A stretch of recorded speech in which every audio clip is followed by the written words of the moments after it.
Chapter 14, Final Exam.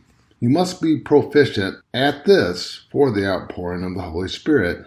Love the Lord above all things, Mark 12:30-31, and Matthew 10:37. Die to self, Galatians 2:20, and Galatians 5:24 and 25, and Matthew 10:38-39. Fear not, Joshua 1:9. 1 John 4:18. Prepare for tribulation, Matthew 24, verses 21-22.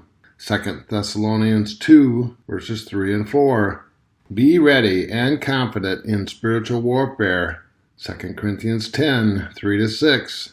1 Peter 5, 8-9.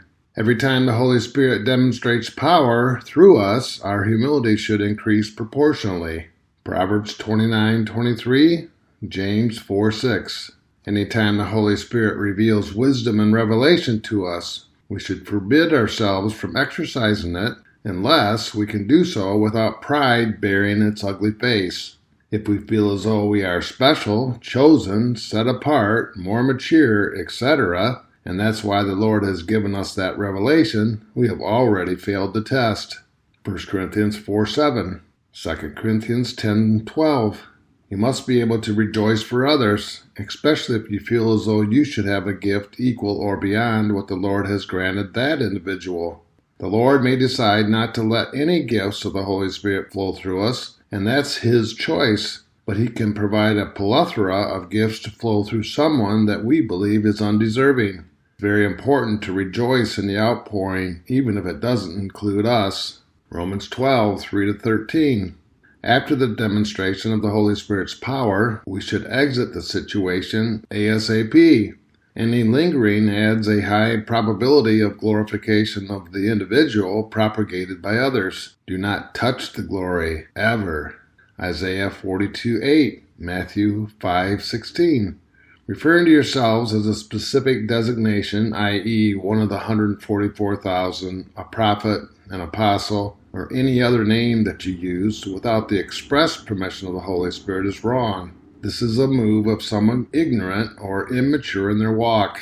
This opens the doorway to pride. Satan, who disguises himself as an angel of light, can mimic the Holy Spirit very easily. Unfortunately, this is the case with almost all those that give themselves a title like this. Some individuals started out good, but let pride creep in. The enemy pounces on that as a lion, seeking whom he may devour. These actions of indulging in pride grieve the Holy Spirit. The enemy knows this and will ever so subtly take over the helm. The Lord never wants us to do this because He knows how vulnerable we are to pride. 1 Peter 5:8, 1 Corinthians 4:6, Proverbs 16:5. Do everything within your power and God's to be in accord with others. This is very important. Mankind has miserably failed at this. So that is why there are nearly 30,000 different Christian denominations. Philippians 2, verses 1 and 2. Stop finding fault with one another and nitpicking every little detail. The Lord purposely puts gaps in everyone's understanding.